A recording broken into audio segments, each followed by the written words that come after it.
put it full screen like this. All right, everybody. Welcome to another Chat Loop Back Off this week. Carlos is back. Take it away, Carlos. I'll be in chat to help answer questions. And today, what are we looking at? Yes, today we're looking into one of these projects located here. So welcome, folks. This is the CNCF landscape. And at the bottom, you can actually see that we're going to have our big event in November 12 to the 15. Jorge, myself, and other cloud native enthusiasts, and going to be in Salt Lake City. So get your tickets before they go up in price. There's different tiers. So you haven't registered. So register for KubeCon, Cloud Native Con. So like every week, we have a different host.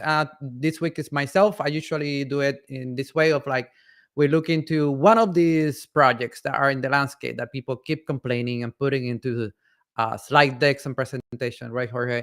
And today I was given Kuma. So if you haven't seen this episode, the staff selects a project, and then the person hosting, like myself, we haven't done anything. It's a new project for us, so we're going to look at it with fresh eyes to see what is the getting started experience, and then tell you a little bit of what it is, how to get started, where you can get more information, and then maybe do a demo. So Kuma is a service mesh project. It's in Sandbox since 2020. So I always tell people, like, if you want to find information about a project, start with the CNCF landscape. It's the best place to go there. You can find the website, the GitHub repo, information about the stats, the contributions, and all those things. So let's move on to, we actually have a repo. So if you want to give us a star, I guess that's how you win the popularity contest in Cloud Native. Give us a star. So looking at here, it's a service mesh. Kuma was going to look at a file. They did apply for incubation. I was doing the research, and like I said, all research I have done was like literally last night and this morning. So I found that they opened a PR for incubation, but they closed it because they're going to apply again with the new process. But this file has all the information. Like I said, the link to this, all the links will be available, so don't worry about it to capture them now. And also, if you have questions or anything, drop them in the comments. I think we are on LinkedIn, we are on YouTube, we're on Twitter, we're everywhere. A questions, a comment, just say hi, maybe say where you are from. We are interested to always look and learn where people are actually doing cloud native around the world. So yeah, I started in 2022. Actually, 2020, like I said, incubation. 2023, it shows the recent updates that they did. It's a service mesh. Like I said, one of the things that I'm going to look into is they support the new API gateway, which is I call it the Kubernetes Ingress V2. I know people are going to hate it. I call it V2, but it's Ingress plus plus. I don't know what to call it, but there's also Gamma, which is the service mesh CRs and the way that to use it. But we'll go into that. The company behind this project, I believe, is Kong. They have an enterprise offering with this. I think they're listed here. Kong. So Kong is one of the major contributor to Kuma. And there's also adopters using it and contributions on it. What else can we say? It's a multi-zone. One interesting thing that I was looking into this morning was it's a multi-zone service mesh. So you can have the concept of zones. Probably maybe you have a Kubernetes cluster in one cloud provider in one region, like they say London and Europe, and another one in another place and different region. And those are zones that are connected through a control plane. So you can actually do service mesh from cluster to cluster. But everybody starts with service mesh in terms of like service to service, east to west traffic. So we'll look into that. Oh, they also support VMs. So you can, I think VMs are not Kubernetes, called universal. It took me a while to understand the concept, but it goes like that. This is the repo. So let's go to the repo. And they have an org with multiple repos here. if you want to know, I think I closed it, but the landscape has information about stats. I usually use this episode. So if you want to know like what is the activity in GitHub for the project, you can go to the dev stats in CNCF. We have all the projects here in incubating, in Sandbox, and Kuma is in Sandbox right now. So you can actually see who's contributing, how's the statistics. So for example, we can see company PRs in table, and you can see who's are the contributors in the last, I don't know, 2 years. Um, you can see who are the doing the PRs, their GitHub IDs, their username. You can also see the commits. I think commits are here. Are interesting to see there's activity. So yeah, this is the one. So you can see like the activities and then which is the repo that has most activity, which is Kuma, followed by I think Kuma GUI, and Kuma has a GUI. We'll look into it. And then Go controller plane has a lot of commits, but that's a fork from Envoy. So Kuma is based on the Envoy proxy. Go control plane is a fork from upstream. So if you see a lot of commits there, it's just they're just syncing with upstream. So stats also you have to be careful on what are the information that you see, but that's just small bits of information, right? When you look at things uh, in this way. So let's get started. Let's get hands on. I want to do some coding. Do we have any comments? I think comments are flying, and I still don't know. You have so many questions. Oh, we have questions. I haven't Oh started. yeah. So many questions. Some of these are all right. So VJ starts off. If I have an existing application, what are the steps involved in migrating to a Kuma service mesh? So maybe we might want to keep that in mind when you go through the Yeah, thing. yeah. Are there any specific considerations, best practices on that one? The second was Kuma supports both Kate and virtual machines. What are the Yeah. advantages and challenges of each? And what are the practical implications of deploying Kuma's control plane in global or remote mode? That is the first set of questions. Yeah, in global, I think in global, from the information I saw, and again, I'm not a Kuma expert, but I think I took Yeah. some notes in here. Where did I put them? Um, Videos. So in here, you will see a great video. I think I posted today in Twitter or X. That's not the link. Community calls is one that you can get a lot of information there. You Oh, can that's a actually good one. attend the community calls. Yeah. So yeah, I think I should give them the projects I do this a grade, right? I Yeah. always check what are the things that they're doing. Do they have a good project, a good website, repo, contributor guidelines, and such. There's a lot of things to go on for maintaining an open source project. So they have community calls. Watch some of them. Very informative, and anyone can join on that. So yeah, Okay. let's get started, and I can ask some of those questions. And first one Yeah. is like Hopefully, we getting can an help answer some of these as we go through it, and then I'll yeah, keep. we'll start with a hello world. I think the first one was getting an application. So let's go to the website. They should yeah, the website is here. And the first thing that I usually do is install let's go my VS Code here. And I took some notes this morning to see what I need to do. I like to use kind. So let's create a kind cluster. I'm doing better this time. 9 minutes. Last time it was like it took for ages. So the other project that I want to shout out is I found this morning because I some of these networking projects, Jorge, they assume that you have a load balancer and going to get an external IP, and then like you can use Minikube and Tunnel and I know all the tricks, right? So I wanted to know what's the easiest way to get with kind, and I found out that. The guys from Kind, well, the folks from Kind and open source, they created this project called Cloud Provider Kind. So the maintainer is Antonio Ojea, which he's a superstar in the upstream Kubernetes project, and then a lot of like other things. So it looks like he came up with this project that helps do the end-to-end testing and load balancer in upstream Kubernetes. And the idea is that we want to test, like when you create a service and you have a load balancer, that external IP gets resolved. So Ben and and Antonio, gave a talk in the last KubeCon in EU Paris 2024, and it's super easy. So I already installed it. It's a binary, and it works with multiple kind clusters. You can actually have multiple kind clusters in your computer. You create a service load balancer, and voila, you have an external IP address that you can hit for your Mac or from your Linux for your laptop. The other alternative was like kind of Meta controller, Meta no Meta LB. So it creates you have to install the controller, and it works for the most part. But this one is a new one that you don't have to install anything in the kind cluster. So let's get it running.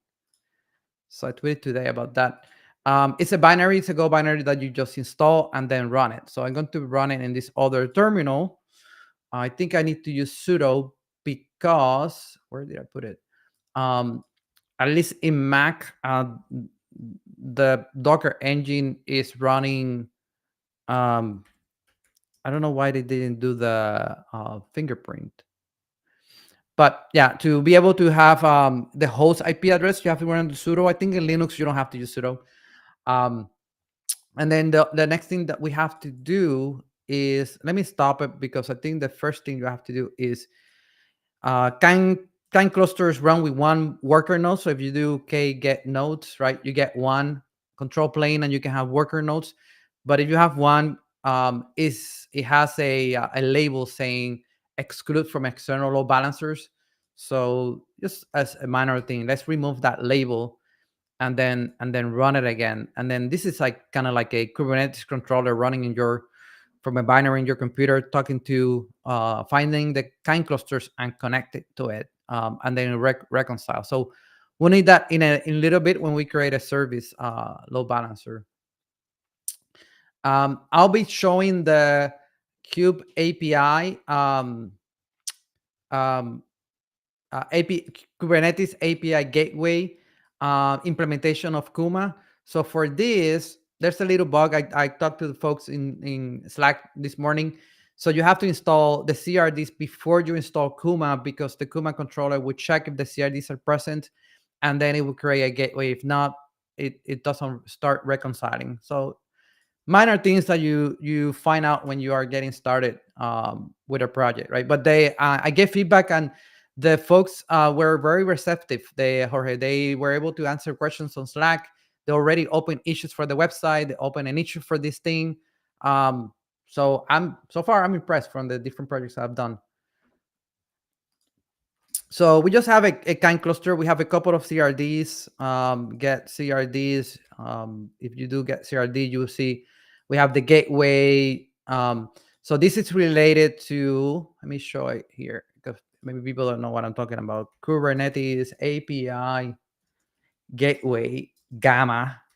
It's called the project. Cannot remember. I think it's Gamma is the gateway API for service mesh. Oh my God, we in tech make naming things so difficult. But yeah, there's gateway API and there's gateway API for service mesh.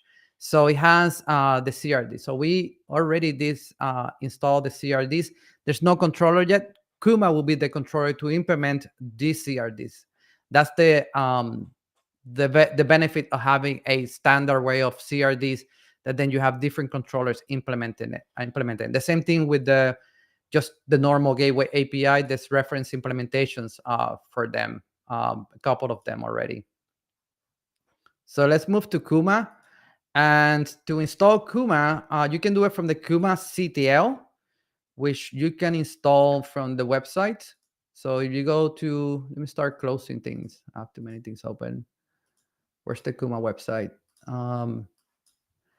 You can go to install. This is the feedback. Oh, now actually they fixed it by the time I did this live stream. So kudos to them. So you click the install button and you're taking it. You're taking here Kuma CTL, and then install a CLI. It's very handy to have a CLI for these projects because it short circuits some of the, maybe you have to do kubectl or kubectl with some Linux commands. So I install it like this. I think they're missing maybe the brew command. You can also install it with brew. So I already have it installed. The next thing is to install with Helm. So there's a quick start. If you do deploy Kuma, this is the example app that we'll be looking at, right? We're going to look at my app that listens of port 500 on HTTP that talks to Redis on port 6379 on TCP. I say that because that is important to know the protocols and to give the service mesh a hint of what is your protocol that you're using. Is using gRPC or using HTTP or using TCP. In this case, I'm using Redis TCP, which this morning I was looking for traces. There's no traces because it's TCP. We have to do it with HTTP. That's the only thing to be aware. They have a quick start, very quick start in terms of like using service mesh for connecting these two applications and adding the envoy. If you want to look at the introduction, it's very good in terms of the architecture. Let me see here what it is. So just nomenclatures. They call the data plane is this servers, this envoy proxies. They're based on envoy. So envoy proxies that sit next to the pod or the VM or the host, but the communication between services are going to happen from proxy to proxy.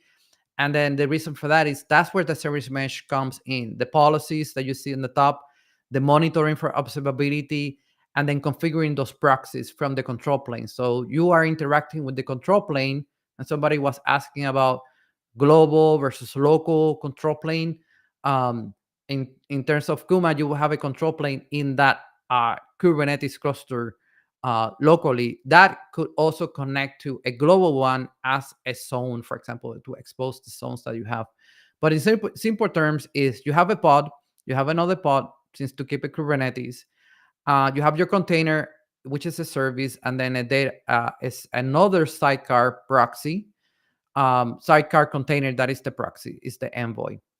And as you can see here, they show like all the type of things that can have like this sidecar extra container, the envoy that it sits in front of your service when you're going to receive traffic, and then when you're going to send traffic out, it will also intercept those calls, and those calls are done by changing the IP tables with a unique container. So let's go back. Let's install it. I was going to say there was another. So at this part, I really like. It talks about how it works. I think I already described it of like service to service. There will be proxies. Let me see if there's another one. Control plane to DP, or that's some of the nomenclatures. DP is called data plane. These proxies that you talk to. Also, backends are associated with the service, and then CP is associated with the control plane.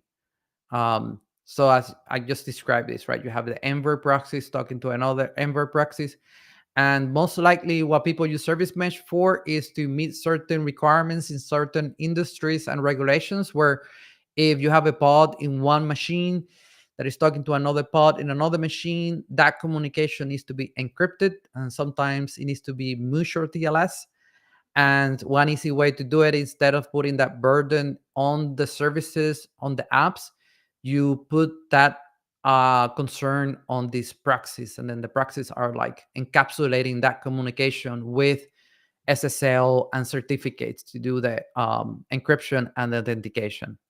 This is something that a lot of people, when start in Kubernetes or service mesh, I keep hearing service mesh, but sometimes they doesn't doesn't understand until actually they see a talk or they see it for the few times or actually play with it. But that's essentially what this service mesh is. I mean, there's other service mesh that use different type of. They don't use sidecars; they use something else, like a daemon set or tunnel. So there's different ways, and they compare that information. So let's get started. Let me go back to my VS Code. All the pods should be up. I mean, like Kite takes like a few seconds to come up. And then what I'm going to do is deploy this demo app. Well, no, I need to install Kuma. So let's install Kuma with Helm. And then this will install a couple of CRDs. Doesn't install much. Install a couple of CRDs and one pod, which I was very impressed. Usually I install things and I install like a bunch of pods. But I like the simple thing of like installing one pod, and that pod is a control plane. That pod doesn't receive like traffic. And the idea of these service meshes and having a control plane is you can kill, upgrade, kill the control plane pod, and your traffic still alive because the configuration is already saved on these proxies, and the service mesh is actually the proxies.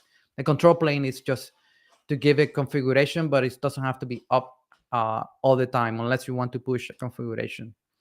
So that's it. This it's installed. How my fonts looks like, I don't know. People have feedback. Is that okay? The size, Jorge?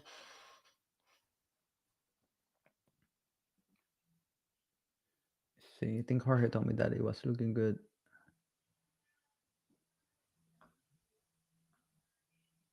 Okay, so I think it's looking good. So we installed Kuma. Kuma should be running in the Helm install got installed into a specific namespace. So if you do get pod/a, you will see that you have a new pod here, Kuma system, Kuma control plane, and it's one pod. And that's it. That's the only thing that I got installed. And then a couple of CRDs. So if you do get CRDs and grep for Kuma, you will see that you will see all the CRDs that this one controller reconciles.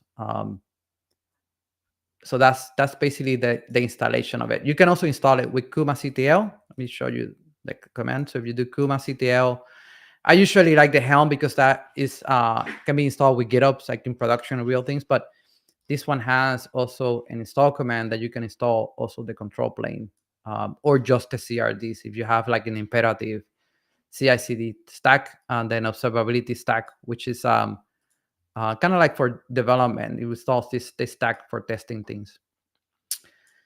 So let's deploy a demo. So let me keep CTL. I'm just following the tutorial here with the this thing, right? It's saying to install it with Helm. We did that. Install this demo YAML file and then port forward. But I wanted to look at this demo file. So the demo file, I clone the repo, and it starts with the namespace. And this is the first thing when working with the service mesh is you need to tell this controller to inject a sidecar container, the service proxy also any container. So anything deployed on this namespace now with this label, any pod deploy here will have that sidecar, that extra two containers, one init container and one sidecar. This one is the Redis. So like I said, it's just a Redis listening on port 6379, a service to expose the Redis on the protocol TCP. There's no app protocol because it's not HTTP. And then this is a demo app that talks to Redis. It listens on port 5000, and the service actually has app protocol HTTP. So this is important because then this will tell the control plane Kuma like, oh, this is an HTTP. I should handle HTTP. Or you can put a label, I believe, in the service and then put app protocol gRPC if you're working with gRPC. So that's another option. So let's deploy it. Where was that command? I think it was here. So we deploy this. This would create a new namespace and deploy the app. So if I do get namespaces, I see that there's a new namespace called Kuma demo. I'm going to use kubens to jump into Kuma demos. That's why it's a little bit easier for the commands for me to do. So if I do k get pods, let me make it a little bit bigger so people can see. I have my app and the Redis, but it has two pods, right? It has the init container that switches the routing for the port, and then it has that extra envoy proxy now, and the other one communicating with the control plane to get its configuration, filters, or any networking weights, secret breaker. All these policies are pushed to these envoy proxies now. And if we want to access it, I think we can also do like a port forward. So let's do a port forward here.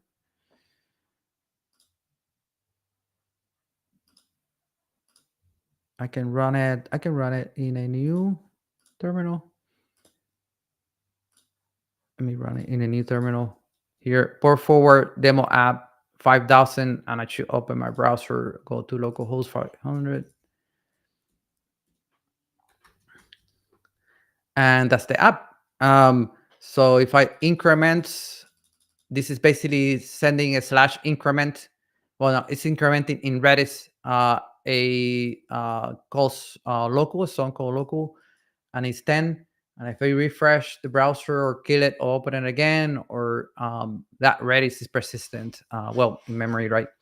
So that's the database, that's the app, the browser, the app, and this. We can also use, one tool that I like to use is Netshoot. I was going to use Netshoot to do a curl from Edge to have traffic from something to HTTP so we can see some of the observability. So for this, I should be able to create this this pod using Netshoot, which I use actually a lot to troubleshoot networking things, and I do also to do demos. So yeah, I can. This is a pod running there. I can actually open a new terminal and see that it's running. So you can see it. Get pods. So now I have the shell that also has the init container. So from the shell, I should be able to do curl http / and what's the service name. So if we do k get service, k get svc. Oh, I'm doing it in the wrong thing. I think it's called demo app. K get svc. I have one service called demo app, another one Redis in this namespace. So I should be able to go and do a curl http / demo app or demo app.cuba. I like to put the namespace, at least the minimum. And the reason is some systems, for example, project that I used to work, Knative, it uses that to do the routing. So if you don't have it, it has difficulty for it. But we can do a curl and it doesn't work. I think it's because of the mesh. So we'll go back to the mesh to do the policy. I think I have to do the policy. So yeah, this the demo explains that it's the enable. Let me look at the chat. What we have here.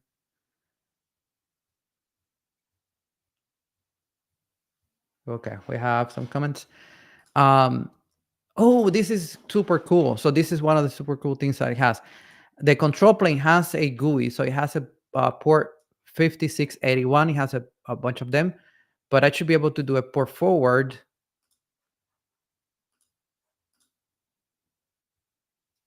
I should be able to do a port forward on 5681 on the Kuma control plane on that service, and now it should be able to open it. And I see here that I have a cool GUI. That was the first thing I wanted to show. So here's the home. I have one global control health, 3 services, 3 data planes. Remember the app, the Redis, and my shell. And then this one, the mesh is called default. So when you install it, there's a mesh created by default. So if we go to, actually, here's the YAML. So I didn't create it, but when you install Kuma, it creates one. So if I go to, I need another prompt. I'm running out of prompts. Gate matches, I think it is. Let me see. Matches.kuma.io. There's one there. That's the one that we're seeing in the GUI, right?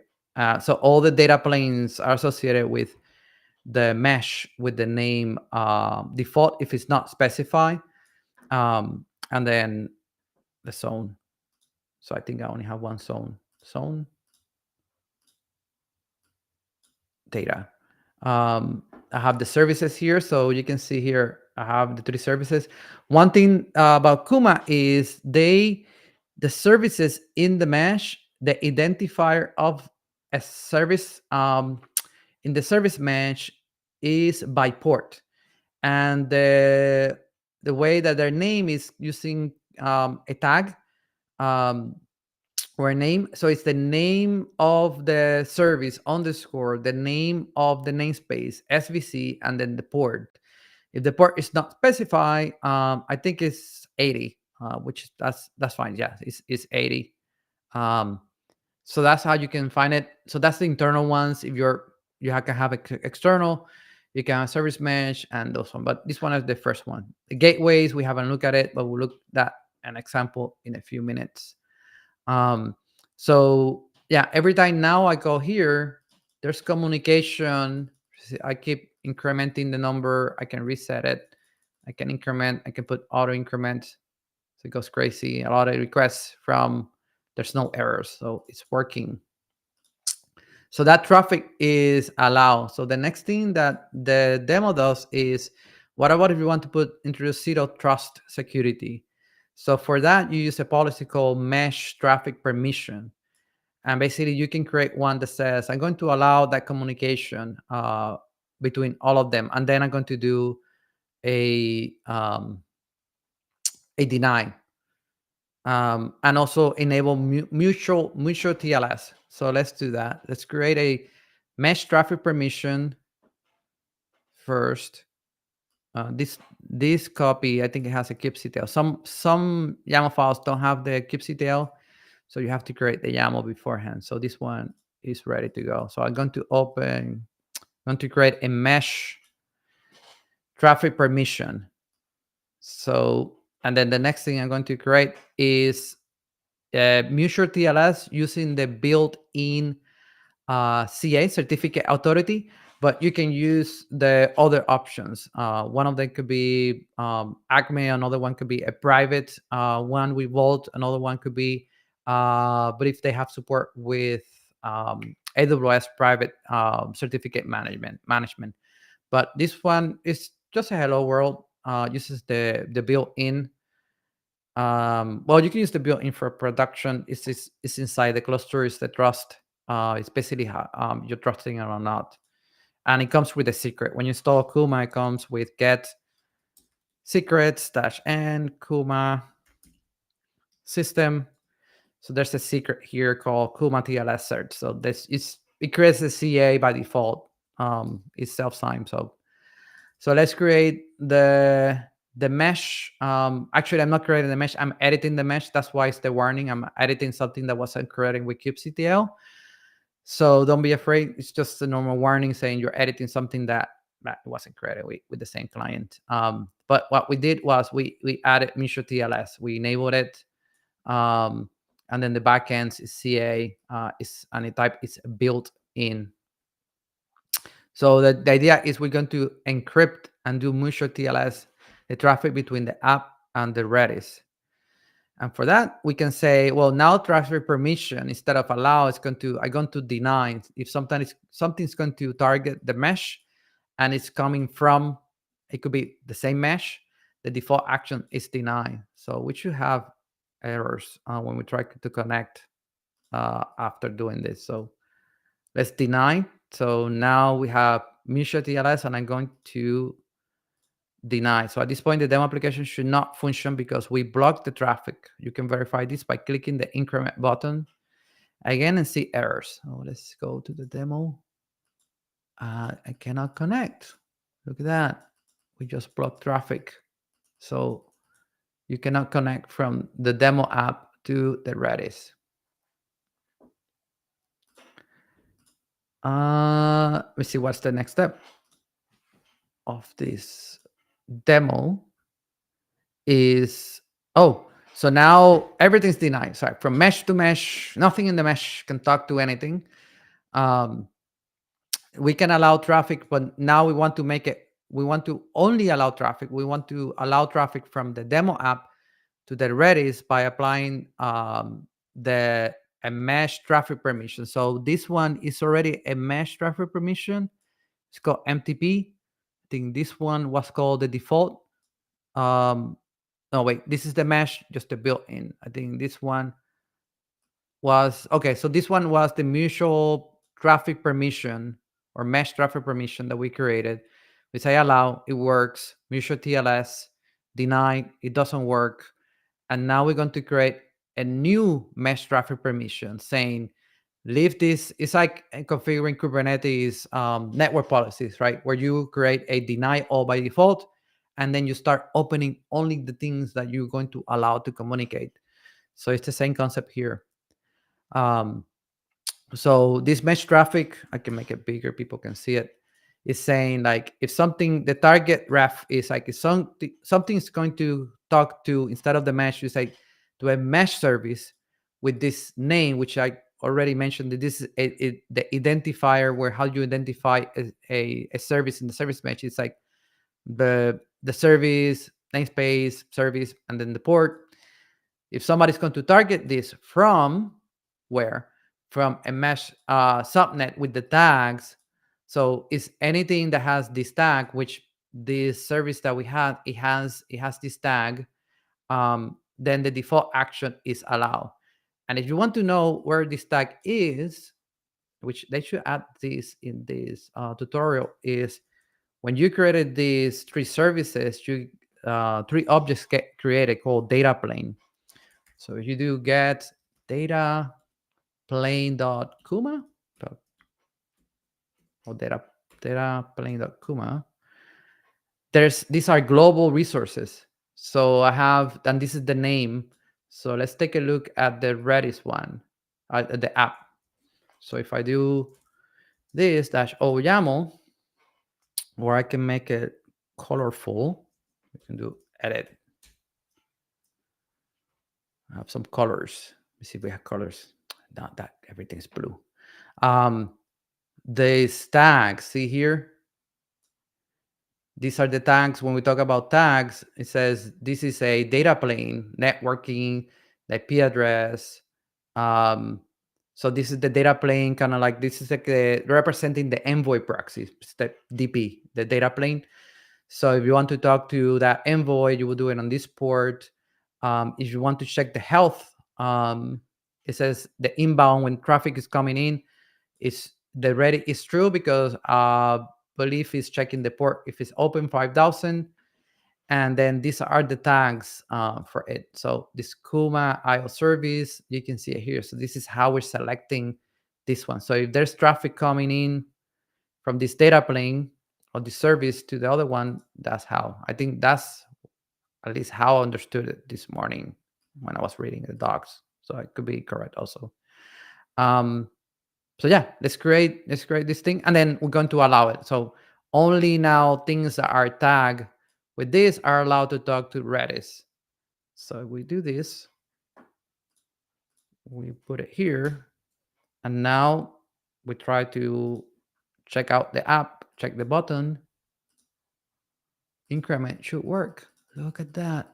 We just created mutual TLS and only allow certain traffic to go through. So we did kind of like policies to allow traffic permissions in there. I'm doing good. What do people think? I'm doing good? You can comment. Let me see if that answers some of those questions. So I think I answered the question about how easy to take an existing app to make it work here. It's similar as other service mesh. Should be that easy, is around adding a sidecar.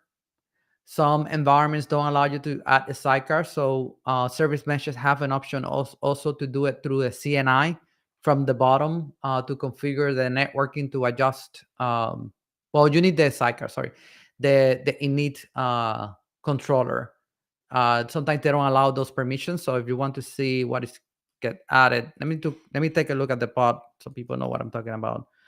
So the pod look like this, a simple pod for my app, demo.yaml, right? I'll move to the next demo, which is API Gateway. So the app looked like a deployment, and it just had one container called demo app. It's going to talk to Redis.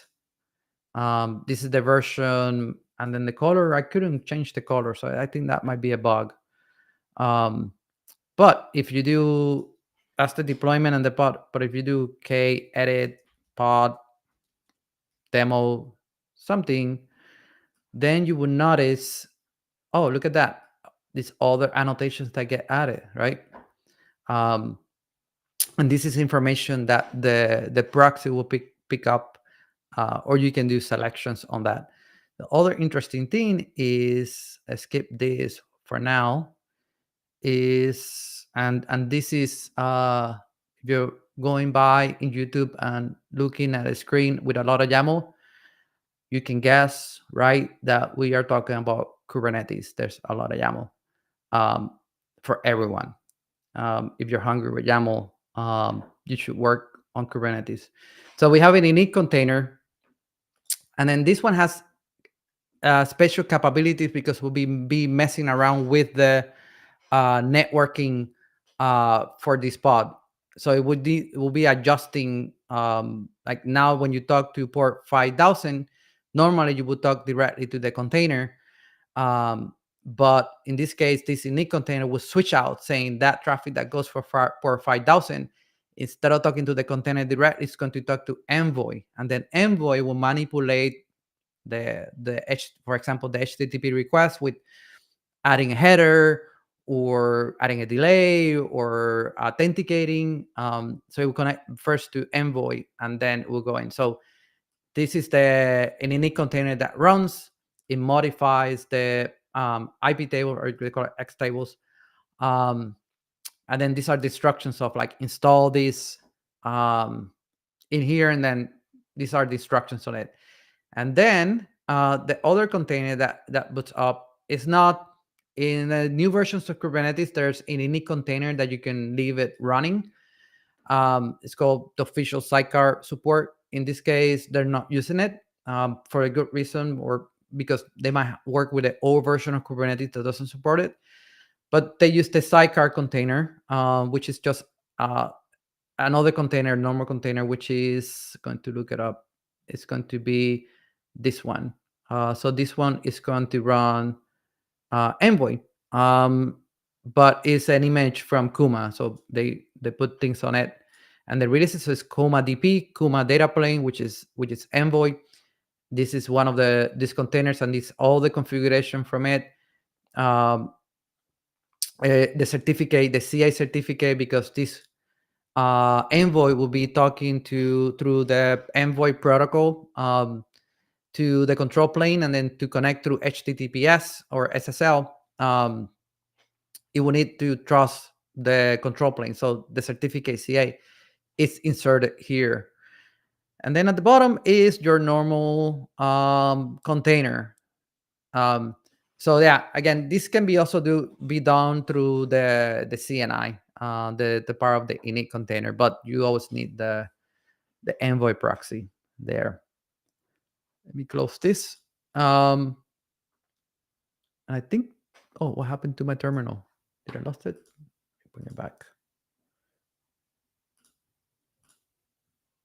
Hopefully everything is up. Just hitting.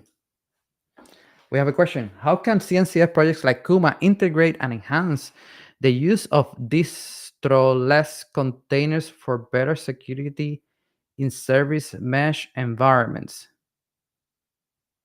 Projects like Kuma.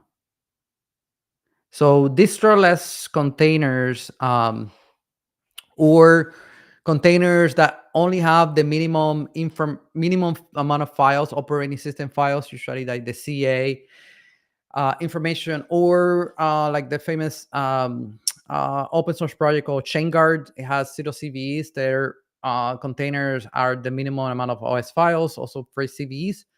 One thing that the integration could be the Kuma project, or it's like any CNCF project. More CNCF projects could coordinate with this open source project, for example, ChainGuard and other projects like that, to have their software be delivered in that way. I don't know if Kuma is already like distroless or has the less minimum file, but or maybe it's using something like Ubuntu and all the files from Ubuntu that are not required to run Kuma. But lately, a lot of the Kubernetes ecosystem or cloud native ecosystem, they use Go, and typically they just use the minimum amount of container and then compile and go. But I don't know. You can check their repo to see if they're using distroless or not. But that will be one way CNCF projects can start integrating more, I will say integrating more distroless mindset, right? Do not include files that are not needed in the container image, and use a base image like something from ChainGuard or some other project that supports 0CVE or distroless. So yeah, if people don't know what I'm talking about, ChainGuard, they have images, Wolfie images, ChainGuard.dev is the project, and they're on GitHub. On GitHub, they have a pay offering, but they also have open source. So it's called the ChainGuard images. That should be on GitHub. I don't see the link to GitHub. Open source. Yeah, I don't know where. I cannot find it now, but yeah, that would be one way of doing it. So yeah, we have a few minutes, so let's do API Gateway. I want to do API Gateway because a lot of people are talking about it, and they want to learn about it. So let's look at Gamma. So I already installed the CRDs. I don't know where I got the command, but it's somewhere here. So I installed the CRDs and installed Kuma, and Kuma has a little example here. Using Kuma, managing incoming traffic with gateways using Kubernetes API Gateway. So you need to know where to find this demo. So the first thing is to install, here it is, the gateway CRDs. So it's from the guides. That's where it is. It's from guides, user guides, getting started, and then you install the CRDs. And this will be for any implementation. That's the idea of having a standard. You install the CRDs, and some other project takes care of reconciling them according to the standard. So that makes it easy if you want to move from one implementation to another implementation. You don't have to change your APIs that you call through YAML files or REST APIs through the Kubernetes API. So let's do that. I think I have the command in this little README here. Let's go back to here. And so this command. So I need to run this command, install, and it didn't find kubectl. What? Oh, I'm running in this shell. Let me exit the shell. I'm not going to do the shell today. Let's copy it here. So I think I run out of time. So this install a few CRDs. This install, how many? Install a gateway class, a gateway that points to a gateway class. So a gateway will is in charge of creating an instance. We have gRPC and HTTP routes. They're a little bit different. And then I'm not sure what reference grants are, but I don't think we're going to touch them today. So after this, we install Kuma, which, I think I installed Kuma before installing the CRDs. So there's this little bug in Kuma that you have to install them in this order for Kuma to reconcile, to give you a gateway. So for example, we go back to here, it says, if you install with Helm or kubectl, gateway class named Kuma is automatically installed here. But even if you install it, it will not reconcile it. The gateway class. Let me see the gateway class. Yeah, it will not do the gateway class. And even if you create it, it will not create it. So let's do a trick live now. Let's restart the control plane to see if we'll do it. So if I do kget gateway class, oh, there's there. So maybe I did install it, or maybe they fixed it, or maybe I drum it. I thought it didn't work this morning. But anyway, we have a gateway Kuma. So we don't have to do anything. Maybe I did. I'll watch the recording. So the next thing that we have to do, we have a gateway class. Gateway. Oh, we already have the gateway classes. With the control. So let me show you the YAML. Let's see the YAML. So it's a gateway class with the name of Kuma, and the spec is which controller what's the controller name that is going to reconcile this, and then you point to gateways Kuma.i controller. If you're using a different implementation of the Gamma, it will be a different project name, for example. So that's there. What we don't have is get gateway dot. So we don't have a gateway. So we have a gateway class. So let's create the gateway class, the gateway. And these ones don't have the YAML, the kubectl command. So you have to create the YAML file and then apply it. I already did this morning. So I have the gateway here. So let's create this one. So this is the gateway pointing to a gateway class that is already there. Kuma, and it's going to listen on port 8080 and on HTTP. So let's apply-f gateway.yaml. And then the next thing that we have to do is, see, this gateway will create a pod called Kuma something, and that's going to be the gateway listening on port 8080. Redis and demo app should be already there because I deploy them, right? So if I do get pods, now I have Kuma, and I have my app, I have my Redis.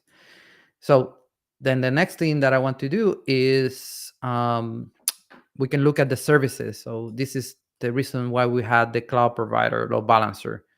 So I created a load balancer, this gateway that is listening on port 8080. So I want to access it from my laptop. For that, I need an external IP.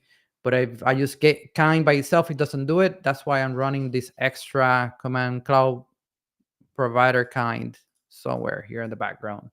Where is it? This one.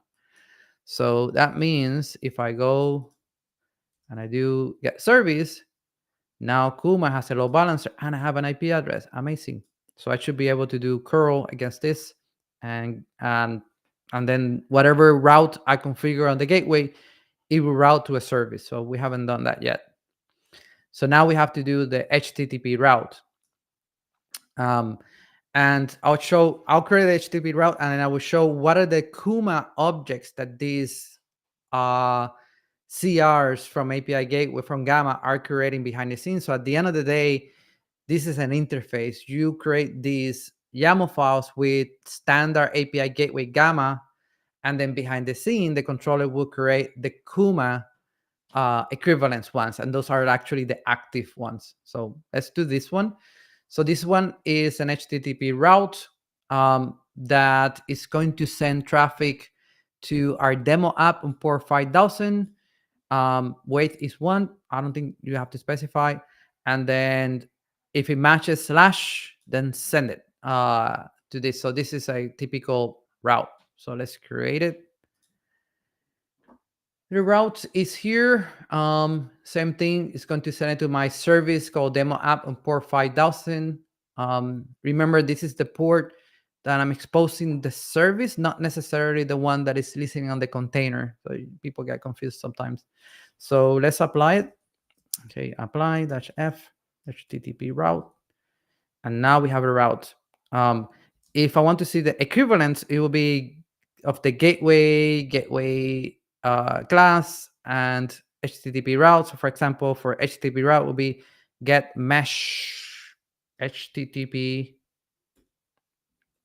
get mesh HTTP route. And I do -a, and it's going to create the mesh HTTP route in the kube system where the control plane is kube system and with this name. So it's echo Kuma demo something. This is the target reference to it. So it has the name echo. I think that I put echo somewhere there, but it's the demo. So that's the HTTP route, and then we can curl.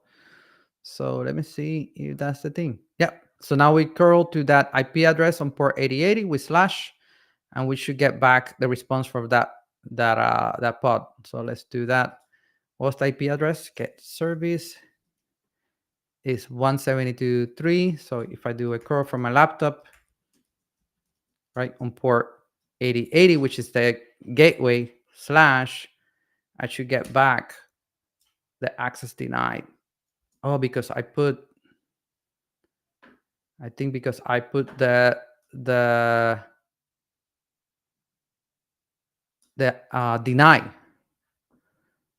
deny all. So it's working. Our deny all is working. So we need to switch it to allow all. Let me do that quickly. Kubernetes. So if we do the allow all back, what's that command? This one, allow everything back up.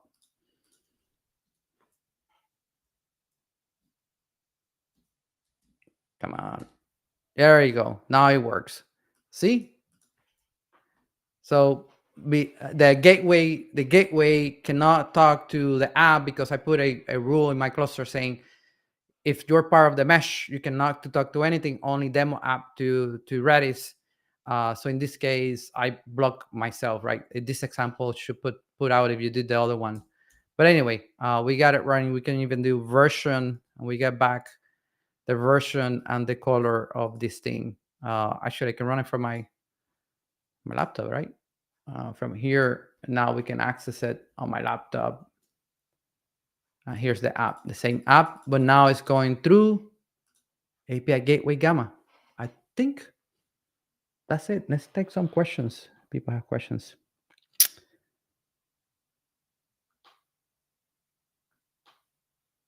We have I think that's it for the questions there. I think VJ, hopefully we at least got most of them there.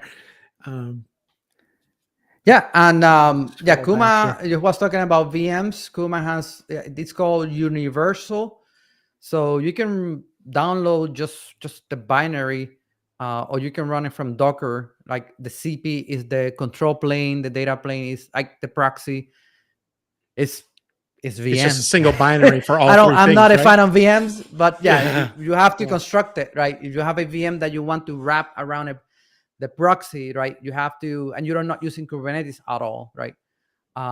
You have to run the control plane. But if you have the control plane in Kubernetes, right, you can put the data plane in the VM, and then that data plane can be controlled from the control plane that is running in Kubernetes. I think someone's tried this with Firecracker. That was my first.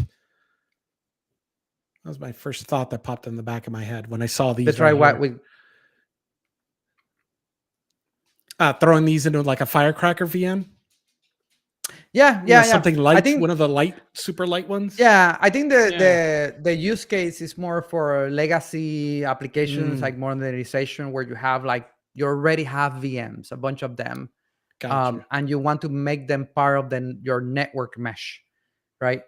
So how do you add them? Is just put a little proxy in front. I'll say in front, but the proxy has two parts. It's like in front and on the back, because any ingress coming into that VM and any egress coming out of that VM, now you have control over who talks to it and then what things it talks to. So you can control it's a hamburger. So it becomes the bond. So the Envoy is the new bond of the hamburger cloud native shop. So because sometimes people think it's only the ingress, right? we gotta make that a thing. But remember that you're encapsulating all the connections, right? You're changing the ports in IP tables. It feels like magic, but essentially that's what you're doing. Any traffic going into this process, any traffic going out of this process, now it's going to be inspected, mutated. Maybe you need to add a header, right, on top of it. So that's what service mesh is about, and this different implementation of service mesh. I don't know if it mentions here in the gateway Gamma where the implementations are for Gamma. I know for initiatives, implementations. So there's implementations list. So for the controller, for the gateway controller, there's a bunch, which is very popular. Oh, here it is. So we have three. We have Istio, popular, right? Kuma and Linkerd. All of three are very popular. It looks like Linkerd is experimental. But that's the idea. Like the same example that I did, literally the gateway class, HTTP route should work on Istio or Kuma. now that you're using cloud Kubernetes or cloud native standard APIs. Um, when it comes into, I'll close in a minute. People ask me, or ask like, what's the bit of like using HTTP route with service mesh? Is because this HTTP route that I showed, where is it? Let me see. Discovery route and traffic. If you notice, where is the thing that I was working on? Here it is. No, using Kuma. My God, where is the API gateway example? Use a search. Here it is. Oh, there you go. So if you notice, typically for API gateway, is north to south. So your HTTP route that we were looking here was this parent reference. You point the gateway to the gateway that is usually sitting on the north, saying, I want to receive traffic from this gateway. And when traffic goes into this gateway, route it to my backend. When you're talking about service mesh, then you can change this pattern ref. Instead of like saying it's coming from a gateway, now it's coming from the east. It's coming from another service, from the service mesh. So what they did in the spec was they didn't create another mesh HTTP route or anything like that, like Kuma has, which Kuma is the implementation. They just say, well, instead of the traffic being from a gateway, it's from a service. So it's service to service through that. And it talks about here HTTP customization. I think it gets to service. So let me see for a second. Different zones, service route. So when it comes to service mesh and API gateway gamma, here's the trick. You put HTTP route, but instead of parent ref being, hey, I want traffic from the gateway, say, hey, when traffic comes from the demo app to the Redis app, this is what I want you to route traffic. And it could be like weights, or it could be whatever is supports the HTTP route, which is the new standard, the new Ingress v2. I know like other people will kill me for calling Ingress v2, but I call it Ingress v2. Is HTTP route.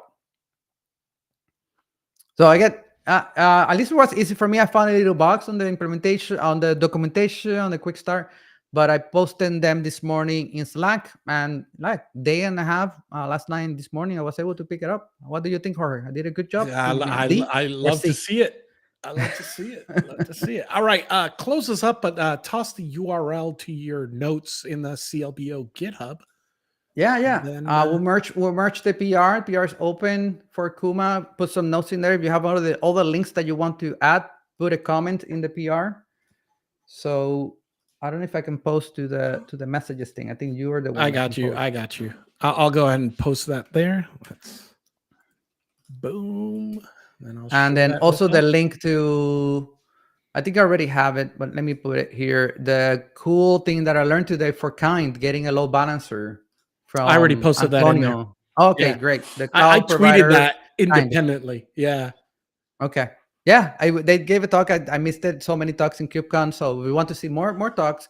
Comes to Salt Lake City in November, and the CFP is open for London. So submit your talks if you want to speak at London. We'll be looking at that soon. So Jorge, I think this is an episode. What do you think? This is an episode. Wrap it, put it in the books. Thanks everyone for listening in. Appreciate the engagement and the questions. And we'll see everyone next week. Remember, if it's Thursday, we're going to break something. So thank you. Yeah.